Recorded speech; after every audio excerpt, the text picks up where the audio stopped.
మావోయిస్టులకు మరో ఎదురు దెబ్బ తగిలింది. మావోయిస్ట్ అగ్రనేత మాడ్వి హిడ్మా స్థానంలో నియమించిన బార్సే దేవా అరెస్ట్ అయినట్టుగా తెలుస్తోంది. బార్సే దేవాను తెలంగాణ పోలీసులు అరెస్ట్ చేసినట్టుగా సమాచారం. రేపు అధికారికంగా వెల్లడించే అవకాశం ఉంది. దండకారణ్యంలో పార్టీని దూకుడుగా నడిపించిన మావోయిస్ట్ టాప్ కమాండర్ మాడ్వి హిడ్మా మరణం తర్వాత ఆ స్థానంలో మరో కీలక కమాండర్ కోసం అన్వేషణ సాగింది. హిడ్మాకు సహచరుడు, ఆయన గ్రామం పూవర్తికే చెందిన బార్సే దేవాను ఈ కీలక స్థానంలో నియమించారు. తాజాగా బార్సే దేవను సైతం తెలంగాణ పోలీసులు అదుపులోకి తీసుకున్నారు. దీంతో మావోయిస్టులకు భారీ ఎదురుదెబ్బ తగిలినట్టయింది. PLGA-1 కు బార్సే దేవా కమాండర్గా బాధ్యతలు నిర్వర్తిస్తున్నారు. హిడ్మా ఎన్కౌంటర్ తర్వాత భద్రతా బలగాలు బార్సే దేవాను టార్గెట్ చేసి ఎట్టకేలకు పట్టుకున్నట్టుగా తెలుస్తోంది.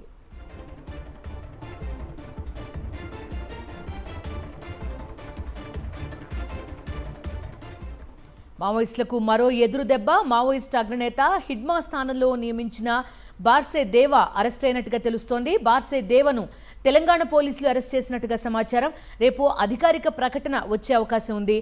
దండకారణ్యంలో పార్టీని దూకుడుగా నడిపించిన మావోయిస్ట్ టాప్ కమాండర్ మాడ్వి హిడ్మా మరణం తర్వాత ఆ స్థానంలో మరో కీలక కమాండర్ కోసం అన్వేషణ సాగింది. హిడ్మాకు సహచరుడు, ఆయన గ్రామం పూవర్తికే చెందిన బార్సే దేవను ఈ కీలక స్థానంలో నియమించారు. తాజాగా బార్సే దేవను కూడా తెలంగాణ పోలీసులు అదుపులోకి తీసుకున్నారు. దీంతో మావోయిస్టులకు భారీ ఎదురుదెబ్బ తగిలినట్టయింది. PLGA-1 కు బార్సే దేవా కమాండర్గా బాధ్యతలు నిర్వర్తిస్తున్నారు. హిడ్మా ఎన్కౌంటర్ తర్వాత భద్రతా బలగాలు బార్సే దేవని టార్గెట్ చేసి ఎట్టకేలకు పట్టుకున్నట్టుగా తెలుస్తోంది.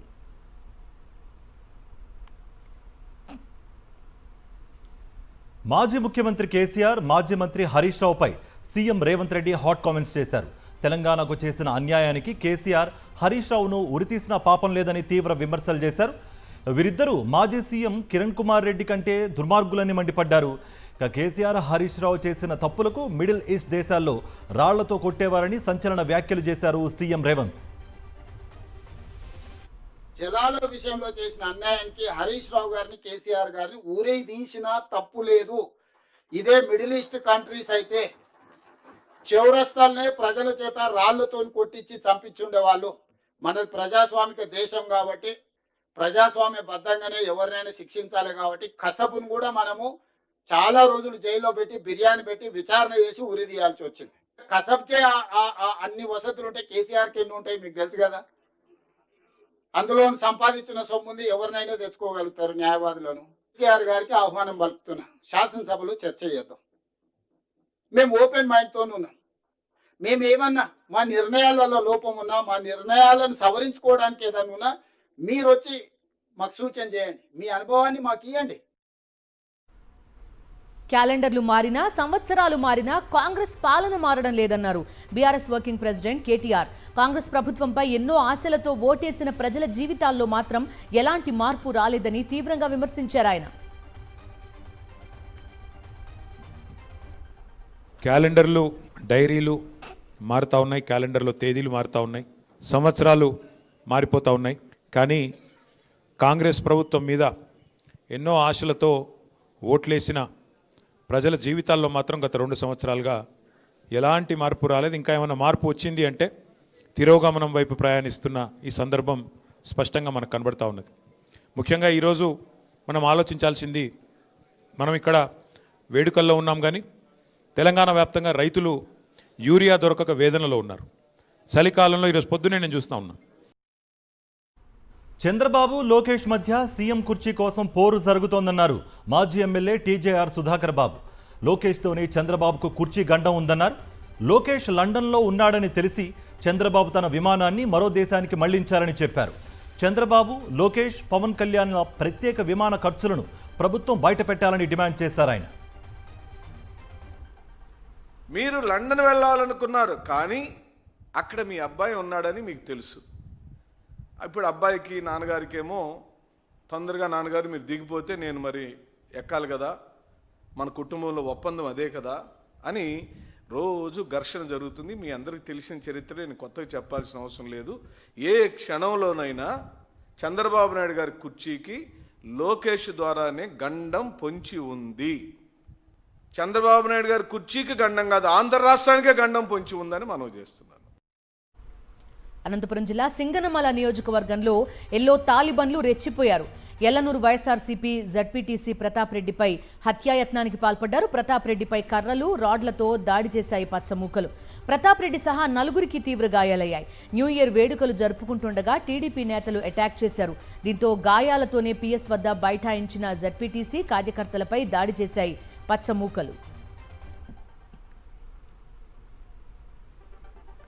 టీడీపీ కూటమి ప్రభుత్వం దౌర్జన్యాలను ప్రోత్సహిస్తోందని మండిపడ్డారు వైఎస్ఆర్సీపీ నేతలు.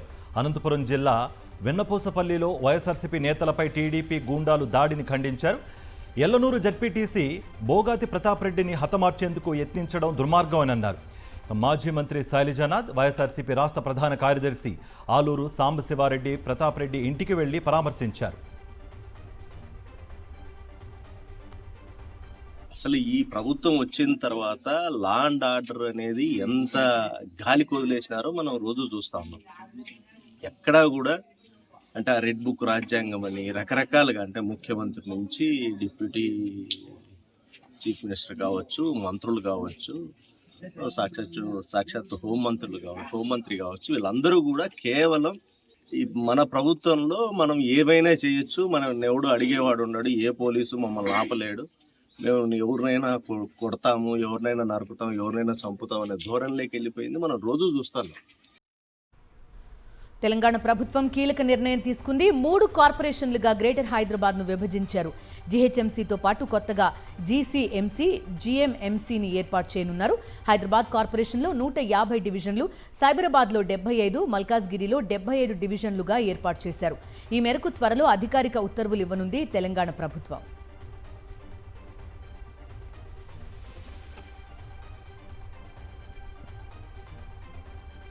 కూటమి ప్రభుత్వంలో సామాన్యుడితో పాటు దేవుడికి కూడా రక్షణ లేదన్నారు మాజీ మంత్రి చెల్లుబోయిన వేణుగోపాలకృష్ణ. ద్రాక్షారామం శైవక్షేత్రంలో శివలింగాన్ని ధ్వంసం చేయడం దారుణం అన్నారు ఆయన. కూటమి అనేటువంటి ఒక బలం ప్రజాస్వామ్యాన్ని కూనీ చేస్తుంది. వాడి ఆలోచన విధానం. ఇక్కడ సామాన్యుడికి రక్షణ లేదు. అలాగే సామాన్యుడికి రక్షణ లేదు సరికదా, ముక్కంటికి రక్షణ లేదు. ముక్కంటి అంటే ఎవరు? పరమశివుడు. పరమశివుడికి కూడా రక్షణ కరువైంది అనే విషయాన్ని మీ ద్వారా ఈ రాష్ట్ర ప్రజానీకానికి తెలియజేయగలిగారు. నూతన సంవత్సరంలో వైఎస్ఆర్సీపీ అధినేత వైఎస్ జగన్ సారథ్యంలో ప్రజా సమస్యలపై ఉద్యమిస్తామన్నారు మాజీ ఎమ్మెల్యే జక్కంపూడి రాజా. రాష్ట్రంలో అరాచక పాలన కొనసాగుతుందన్నారు. గడిచిన కొన్నాళ్లుగా హిందూ ధర్మం, ఆలయాల్లో జరుగుతున్న ఘటనలను ప్రజలు గమనిస్తున్నారన్నారు. అందరి ప్రీతమ నాయకుడు వైఎస్ జగన్మోహన్ రెడ్డి గారి సారథ్యంలో ఏదైతే గడిచినటువంటి ఈ 20 నెలలుగా ఆంధ్ర రాష్ట్రంలో జరుగుతూ ఉన్నటువంటి ప్రజా వ్యతిరేక పాలనపై జగన్మోహన్ రెడ్డి గారి నాయకత్వంలో నూతన ఉత్తేజంతో ఖచ్చితంగా రానున్నటువంటి కొత్త సంవత్సరంలో పెద్ద ఎత్తున ఉద్యమాలు చేపట్టడం కానీ, ప్రజల పక్షాన నిలబడి ప్రజల గొంతుగా ప్రతిపక్షంగా ఖచ్చితంగా ఒక బాధ్యత గల పార్టీగా వైఎస్ఆర్ కాంగ్రెస్ పార్టీ వ్యవహరిస్తుంది అని చెప్పి కూడా తెలియజేస్తూ అందరికీ మంచి జరగాలని చెప్పి మనస్ఫూర్తిగా దేవుని కోరుకుంటాం. డిప్యూటీ సీఎం పవన్ కళ్యాణ్ సొంత నియోజకవర్గం పిఠాపురం ఇంద్రానగర్ కాలనీ జలదిగ్బంధంలో చిక్కుకుంది. పంట కాలువల గుర్రపు డెక్క, ప్లాస్టిక్ వ్యర్థాలు పేరుకుపోయి ఇంద్రానగర్ కాలనీని వరద నీరు ముంచెత్తింది. పలు ఇళ్లలోకి నీరు చేరింది. దీంతో కాలనీ వాసులు నానా అవస్థలు పడ్డారు. డిప్యూటీ సీఎం పవన్ కళ్యాణ్పై బాధితులు ఆగ్రహం వ్యక్తం చేస్తున్నారు. ఇంద్రానగర్ మీద ప్రతిసారి కూడా గుర్రపు డెక్క నిండిపోయి వాటర్ వెనక్కి ఇళ్ల మీద తన్నేస్తుందండి. తన్నినప్పుడు ఎవరు కూడా స్పందించట్లేదు. అసలు ఇది పవన్ కళ్యాణ్ గారు ప్రాతినిధ్యం వహిస్తున్న ఊరిది. ఎస్సీ కాలనీలు ఇప్పుడు వచ్చి పవన్ కళ్యాణ్ గారు వచ్చి ఒక 1.5-2 సంవత్సరాలు అవుతుంది. ఎస్సీ కాలనీలు ఇప్పుడు వచ్చి పట్టించుకుంటలేదు. ఇది అప్పుడే ఇది ఇంచుమించు చాలా సార్లు కూడా మేము మున్సిపల్ కమిషనర్ గారికి ఇన్ఫార్మ్ చేయడం కూడా జరిగింది. జనవరి వచ్చినా కూటమి ప్రభుత్వం జాబ్ క్యాలెండర్ ప్రకటించలేదు. ప్రతి సంవత్సరం జనవరి 1వ తేదీన జాబ్ క్యాలెండర్ ప్రకటిస్తామని నారా లోకేష్ గతంలో ప్రకటించారు. ఏడాదిన్నర నుంచి జాబ్ క్యాలెండర్ కోసం నిరుద్యోగులు 1000 కళ్లతో ఎదురు చూస్తున్నారు. జాబ్ క్యాలెండర్ ఇవ్వకపోతే 3000 రూపాయల నిరుద్యోగ భృతి ఇస్తామని హామీ ఇచ్చారు. అలాగే సంవత్సరానికి 4 లక్షల ఉద్యోగాలని మోసపూరిత హామీ ఇచ్చారు. ఏడాదిన్నర గడిచినా ఒక్క ఉద్యోగం ఇవ్వకపోగా కనీసం జాబ్ క్యాలెండర్ కూడా ప్రకటించలేదు. దీనికి తోడు వైఎస్ఆర్సీపీ ప్రభుత్వం తీసుకొచ్చిన వాలంటీర్, రేషన్ వెహికల్స్ సిబ్బందిని కూటమి సర్కార్ తొలగించింది. దీంతో జాబ్ క్యాలెండర్ కోసం కూటమి సర్కార్పై పోరుబాటకు సిద్ధమవుతున్నాయి యువజన సంఘాలు. జనవరి 4వ తేదీన విజయవాడలో రౌండ్ టేబుల్ సమావేశం నిర్వహించనున్నారు.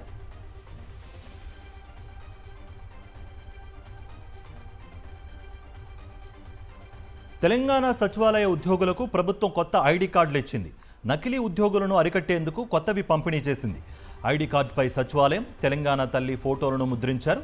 అలాగే క్యూఆర్ కోడ్, ఇంటర్నల్ చిప్ను కూడా అమర్చారు. రెగ్యులర్ ఉద్యోగులు 1300 మంది, క్లాస్ 4 ఉద్యోగులు 300 మందికి కొత్త ఐడి కార్డులు అందజేశారు. కొత్త ఐడి కార్డులను మార్ఫింగ్ చేయడానికి వీలు లేకుండా జాగ్రత్తలు తీసుకున్నారు.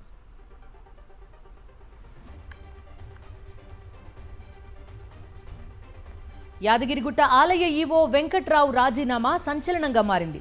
ముక్కోటి ఏకాదశి ముగిసిన వెంటనే రాజీనామా చేయడం చర్చనీయాంశమైంది. యాదగిరిగుట్టలో అధ్యయనోత్సవాలు జరుగుతుండగా ఉన్నట్టుండి రాజీనామా నిర్ణయం తీసుకున్నారు ఈవో వెంకట్రావు. వ్యక్తిగత కారణాలతో రాజీనామా చేస్తున్నట్టు తెలిపారు ఆయన. అనారోగ్య సమస్యల నేపథ్యంలో రాజీనామా చేశానంటున్నారు. ఈవో రాజీనామా వెనుక అనేక ఊహాగానాలు వెలువడుతున్నాయి. స్థానిక ఎమ్మెల్యే బీర్ల ఐలయ్యతో తీవ్రస్థాయిలో విభేదాల నేపథ్యంలోనే రాజీనామా చేశారని యాదగిరిగుట్టలో చర్చ జరుగుతోంది.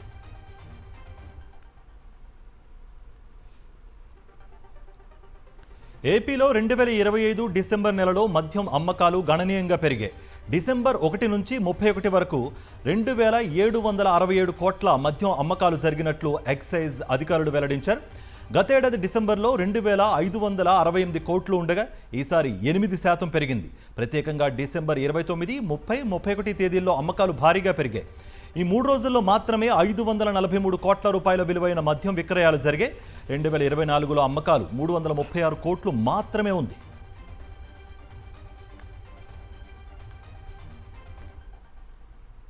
తెలంగాణ ఖజానాకు లిక్కర్ కిక్కిచ్చింది. తెలంగాణలో ఈ డిసెంబర్లో రికార్డు స్థాయిలో మద్యం అమ్మకాలు జరిగాయి. ఒక్క డిసెంబర్ నెలలోనే 5000 కోట్లకు పైగా మద్యం అమ్మకాలు జరిగినట్టు అధికారులు చెబుతున్నారు. దీనికి న్యూ ఇయర్ సెలబ్రేషన్స్ కూడా తోడయ్యాయి. మంగళ, బుధవారాల్లో భారీగా మద్యం విక్రయాలు జరిగాయి. విస్కీ కంటే బియర్స్ భారీగా అమ్ముడుపోయాయి. 2024 డిసెంబర్తో పోల్చితే 1300 కోట్లు అధికంగా లిక్కర్ సేల్స్ జరిగినట్టు అధికారులు చెబుతున్నారు. కొత్త మద్యం పాలసీ, పంచాయతీ ఎన్నికలు, డిసెంబర్ 31 సెలబ్రేషన్స్తో మద్యం అమ్మకాలు రికార్డు స్థాయిలో జరిగాయి.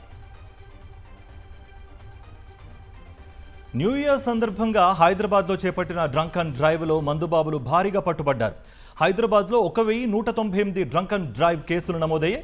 తాగి డ్రైవ్ చేయవద్దని, కఠిన చర్యలు తప్పవని గత వారం రోజులుగా పోలీసులు హెచ్చరించినా పట్టించుకోలేదు మందుబాబు. పోలీసుల ఆంక్షలను కొంతమంది మందుబాబులు బ్రేక్ చేశారు. పోలీసుల సూచనలకు విరుద్ధంగా ప్రవర్తించారు. ఫుల్గా మద్యం సేవించి వాహనాలు నడిపి దొరికిపోయారు. పట్టుబడ్డ వారందరిపై కేసులు నమోదు చేశారు పోలీసులు.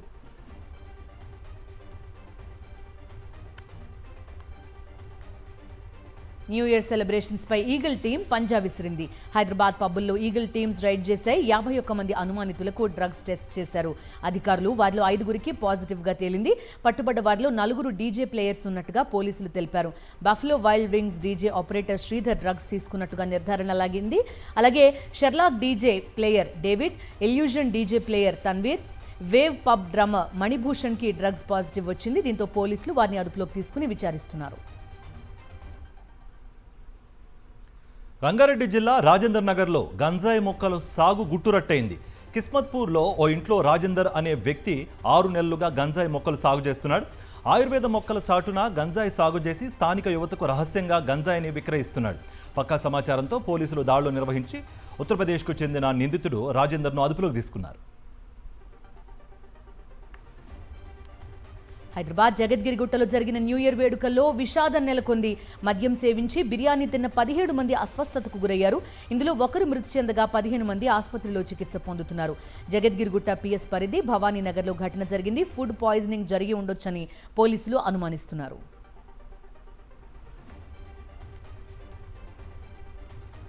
నూతన సంవత్సర వేడుకల్లో విషాదం చోటు చేసుకుంది. కోనసీమ జిల్లా అంతర్వేది బీచ్లో గోదావరిలో మునిగి శ్రీధర్ అనే యువకుడు ప్రాణాలు కోల్పోయాడు. కాకినాడకు చెందిన 3 యువకులు న్యూ ఇయర్ వేడుకల కోసం అంతర్వేది బీచ్కు వెళ్లారు. తార్ జీపులో వెడుతుండగా అదుపు తప్పి గోదావరిలోకి దూసుకువెళ్లింది కారు. అందులో ఉన్న 2 బయటకు రాగా డ్రైవింగ్ సీట్లో ఉన్న శ్రీధర్ నీటిలో మునిగిపోయాడు.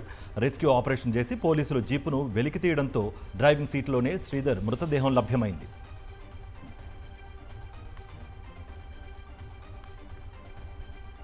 మూడేళ్ల క్రితం స్నేహితులతో పందెం కట్టి పెన్ను మింగేశాడు ఓ విద్యార్థి. ఇప్పుడు ఆ స్టూడెంట్ కడుపులో నుంచి డాక్టర్స్ పెన్నుని బయటికి తీశారు. గుంటూరుకు చెందిన రవికి 16 ఏళ్లు, ప్రస్తుతం ఇంటర్మీడియట్ చదువుతున్నాడు. 3 ఏళ్ల క్రితం 9వ తరగతి చదువుతున్న సమయంలో తన స్నేహితులతో 50 రూపాయల పందెం కట్టి పెన్ని మింగేశాడు. ఆ విషయం ఇంట్లో తెలిస్తే తిడతారనే భయంతో చెప్పకుండా దాచాడు. గత ఏడాది నుంచి విపరీతమైన కడుపు నొప్పి రావడంతో తల్లిదండ్రులు రవిని హాస్పిటల్కు తీసుకెళ్లారు. విద్యార్థి కడుపులో పెన్ను ఉన్నట్టు గుర్తించిన జీజీహెచ్ వైద్యులు ఎలాంటి ఆపరేషన్ లేకుండా ఎండోస్కోపీ ద్వారా పెన్నును బయటికి తీశారు.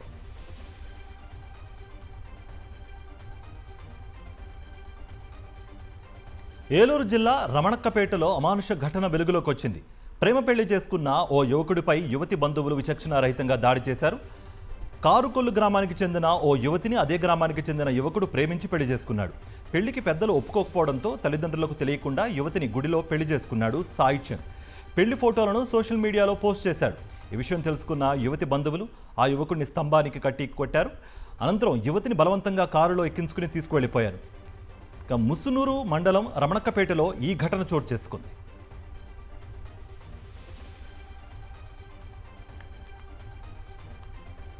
ఎన్టీఆర్ జిల్లా జీ కొండూరు మండలం వెలగలేరులో డిసెంబర్ 27న జరిగిన అమానుష ఘటన వెలుగులోకి వచ్చింది. 250 వీధి కుక్కలను పంచాయతీ సిబ్బంది విషమిచ్చి చంపినట్టు రత్న జంతు సేవా సంస్థ సిబ్బంది గుర్తించారు. పోలీస్ స్టేషన్లో వెలగలేరు పంచాయతీ కార్యదర్శిపై ఫిర్యాదు చేశారు. విష పదార్థాలు ఉపయోగించి కుక్కలను చంపినట్టు గుర్తించిన పోలీసులు కేసు నమోదు చేసి దర్యాప్తు చేస్తున్నారు.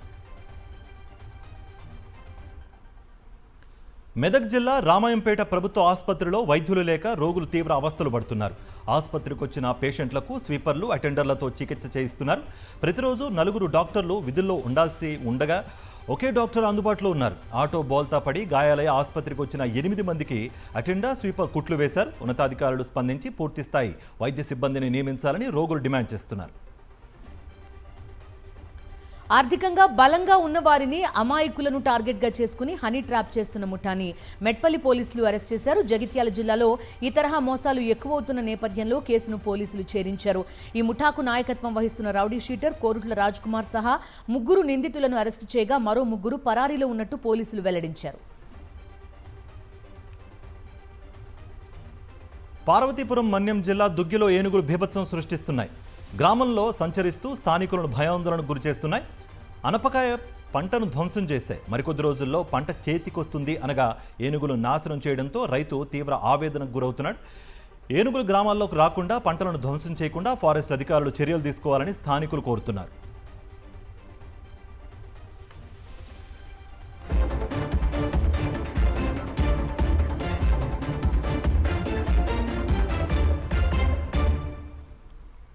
జాతీయ వార్తలు చూద్దాం. నూతన సంవత్సరం ప్రారంభం రోజు రైల్వే శాఖ గుడ్ న్యూస్ చెప్పింది. తొలి వందే భారత్ స్లీపర్ ట్రైన్ ప్రకటించింది. గువాహటి, కోల్కతా మధ్య తొలి వందే భారత్ స్లీపర్ పరుగులు తీనుంది. రైల్వే మంత్రి అశ్విని వైష్ణవ్ ఈ మేరకు ప్రకటన చేశారు. వందే స్లీపర్ ట్రైన్ ఫీచర్స్ ని వివరించారు. హౌరా, గువాహటి, కామాఖ్య స్టేషన్స్ మధ్య నడిచే తొలి వందే భారత్ స్లీపర్ ట్రైన్ ని ప్రధాని నరేంద్ర మోదీ చేతుల మీదుగా ప్రారంభించనున్నట్టు రైల్వే మంత్రి అశ్విని వైష్ణవ్ వెల్లడించారు. జనవరి 18, 19 తేదీల్లో ఈ ప్రారంభోత్సవం ఉండొచ్చని పేర్కొన్నారు. ఈ రైల్లోని టికెట్ ధరలు విమాన టికెట్ ధరల కంటే తక్కువే ఉంటాయని చెప్పారు.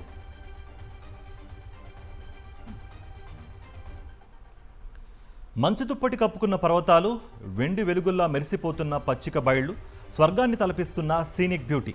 భూతల స్వర్గం కశ్మీరం శ్వేతవర్ణ శోభితమైంది. తెల్లని మంచు దుప్పటి కప్పుకుంది. జమ్మూ కాశ్మీర్లోని ప్రఖ్యాత పర్యాటక ప్రదేశం సోనామార్గ్లో మంచు అందాలు కళ్ళు తిప్పుకోకుండా చేస్తున్నాయి. చెట్లు, ఇళ్లపై కప్పులు, బయట నిలిపిన వాహనాలు, ఇటు చూసిన మంచే కనిపిస్తోంది. నేలపై అడుగుల మేర మేటలు వేసింది.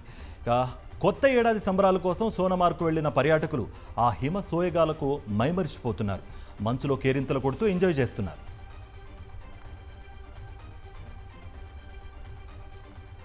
అత్యంత క్లిష్ట పరిస్థితులు, ప్రతికూల వాతావరణంలో కూడా దేశ రక్షణ విషయంలో భారత సైన్యం తగ్గేదే లేదంటోంది. పూంచ్ సెక్టర్లోని పిర్ పంజల్ శ్రేణుల్లో 13,000 అడుగుల ఎత్తులో నిఘా కాస్తోంది ఇండియన్ ఆర్మీ రోమియో ఫోర్స్.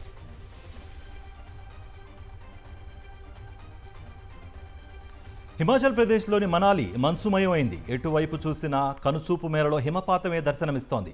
పలు ప్రాంతాల్లో భారీగా మంచు కురుస్తూ ఉండడంతో ఆ ప్రాంతాలు శ్వేతవర్ణంలో మారిపోయాయి. మనాలిలో పరిసరాలన్నీ అందంగా, ఆహ్లాదంగా, అద్భుతంగా కనిపిస్తున్నాయి. ఈ సుందర దృశ్యాలను టూరిస్టులకు కనువిందు చేస్తున్నాయి. మనాలిలో కొన్ని రోజుల నుంచి మంచు విపరీతంగా కురుస్తోంది.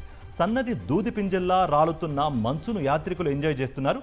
నూతన సంవత్సర వేడుకలను జరుపుకోవడానికి పర్యాటకులు తరలి రావడంతో మనాలి సందడిగా మారిపోయింది.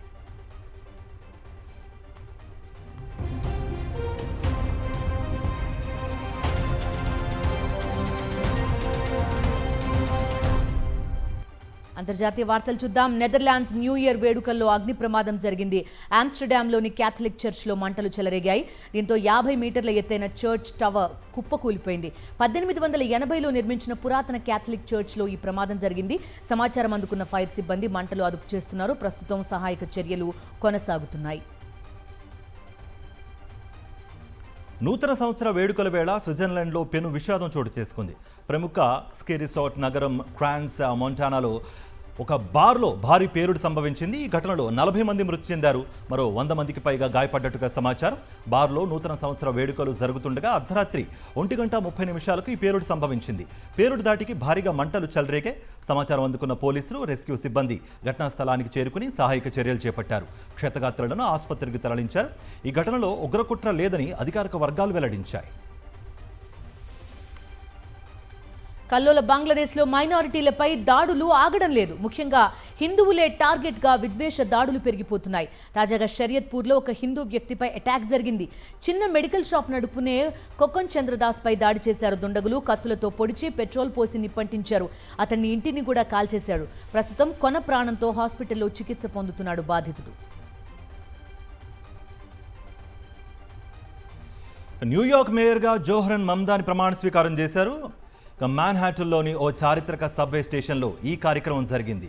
ఖురాన్పై ప్రమాణం చేసి న్యూయార్క్ తొలి ముస్లిం మేయర్గా మమ్దాని బాధ్యతలు స్వీకరించారు. ఇది తనకు దక్కిన గొప్ప గౌరవమని, ఎంతో ప్రత్యేకమైందని పేర్కొన్నారు.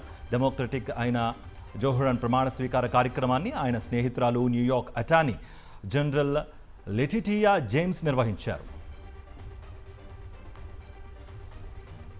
కొత్త ఏడాదిలో H1B వీసా లాటరీ విధానంలో కీలక మార్పులు చోటు చేసుకోనున్నాయి. ఇక నుంచి వేతనాలు, నైపుణ్యం ఆధారంగా వీసాలు కేటాయించనున్నారు. 2027 సంవత్సరానికి గాను 2026 మార్చిలో తీసుకునే దరఖాస్తుదారులకు కొత్త నిబంధనలు వర్తించనున్నాయి. America immigration and national security చట్టం ప్రకారం ఏటా విదేశీ వృత్తి నిపుణులకు 85,000 H1B వీసాలు జారీ చేస్తారు. మరోవైపు వృత్తి నిపుణులు అమెరికాలో ఉద్యోగం చేసుకోవడానికి వీలు కల్పించే H1B వీసా దరఖాస్తు ఫీజు విషయంలో యుఎస్ కోర్టు కీలక ఆదేశాలు ఇచ్చింది. H1B వీసా ఫీజును ట్రంప్ సర్కార్ $1,00,000 పెంచడాన్ని సమర్థించింది. ప్రభుత్వ నిర్ణయం చట్టబద్ధమేనని స్పష్టం చేసింది. పెరిగిన ధరలు, పడిపోయిన కరెన్సీ విలువతో ఇరాన్ భగ్గుమంటోంది. తొలుత టెహ్రాన్లో ప్రారంభమైన నిరసనలు దేశమంతా విస్తరించాయి. ప్రజల్లో తీవ్ర ఆగ్రహావేశాలు వ్యక్తమవుతున్నాయి. ఆర్థిక సంక్షోభం నేపథ్యంలో సెంట్రల్ బ్యాంక్ గవర్నర్ రాజీనామా చేసినా ప్రజలు శాంతించలేదు. కరెన్సీ రియాల్ వాల్యూ పడిపోవడం, దారుణ పరిస్థితులను నిరసిస్తూ టెహ్రాన్లో వ్యాపారులు వీధుల్లోకి వచ్చి ఆందోళనలో పాల్గొంటున్నారు. దేశంలో పలు నగరాలు, పట్టణాల్లో 3 రోజులుగా నిరసనలు కొనసాగుతున్నాయి. విమానం ఎక్కుతుండగా మద్యం వాసన రావడంతో ఎయిర్ ఇండియా పైలట్ను అదుపులోకి తీసుకున్న ఘటన కెనడాలోని వాంకోవర్ ఎయిర్పోర్ట్లో జరిగింది. డిసెంబర్ 23న జరిగిన ఈ ఘటన ఆలస్యంగా వెలుగులోకి వచ్చింది. పైలట్ నుంచి మద్యం వాసన వస్తుందని గమనించిన విమానాశ్రయ సిబ్బంది ఒకరు అధికారులకు అప్రమత్తం చేశారు. వెంటనే అతనికి బ్రీత్ అనలైజర్ టెస్ట్ చేయగా అందులో విఫలమయ్యాడు. వెంటనే అతన్ని అదుపులోకి తీసుకున్నారు. నూతన సంవత్సరం వేళ జపాన్లో భూకంపం సంభవించింది. తూర్పు నోడా నగరంలో రిక్టర్ స్కేలుపై 6 తీవ్రతతో భూమి కంపించింది. నోడాకు తూర్పున 91 కిలోమీటర్ల దూరంలో 19.3 కిలోమీటర్ల లోతులో భూకంప కేంద్రాన్ని గుర్తించినట్టు అమెరికా జియోలాజికల్ సర్వే వెల్లడించింది. కాగా డిసెంబర్ 8న జపాన్ తూర్పు తీరంలో 7.5 తీవ్రతతో భూకంపం వచ్చింది. ఆ సమయంలో పలు ప్రాంతాలకు సునామీ హెచ్చరికలు జారీ చేశారు. అనంతరం డిసెంబర్ 12న 6.7 తీవ్రతతో మరోసారి భూమి కంపించింది.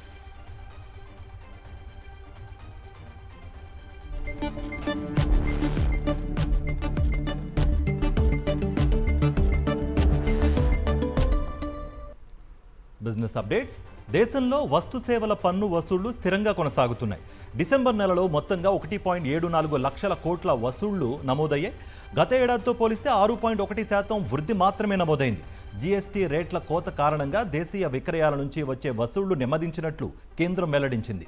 నికరంగా జీఎస్టీ వసూళ్లు 1.45 లక్షల కోట్లుగా లెక్క తేలింది. నికర వసూళ్లలో గత ఏడాదితో పోలిస్తే కేవలం 2.2% వృద్ధి నమోదైంది.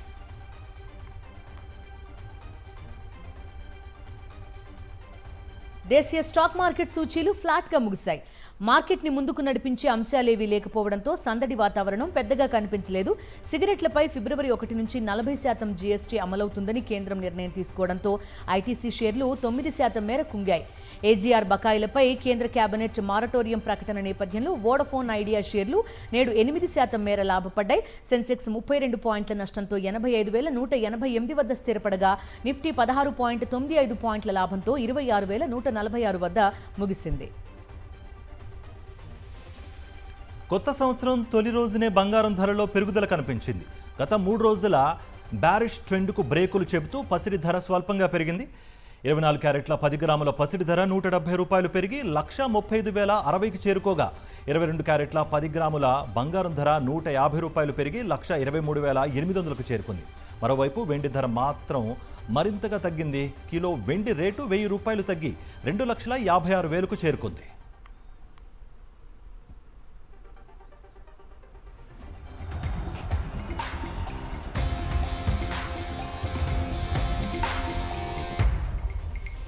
Coming to sports updates. గత ఏడాది ఎదురైన కొన్ని చేదు అనుభవాల నుంచి పాఠాలు నేర్చుకుంటూ న్యూ ఇయర్లోకి నూతనోత్సాహంతో అడుగుపెట్టింది టీమ్ ఇండియా. ఈ ఏడాది భారత పురుషుల జట్టు T20 ప్రపంచ కప్ ఆడనుంది. ఈ మెగా టోర్నీకి భారత్, శ్రీలంక సంయుక్తంగా ఆతిథ్యం ఇవ్వనున్నాయి.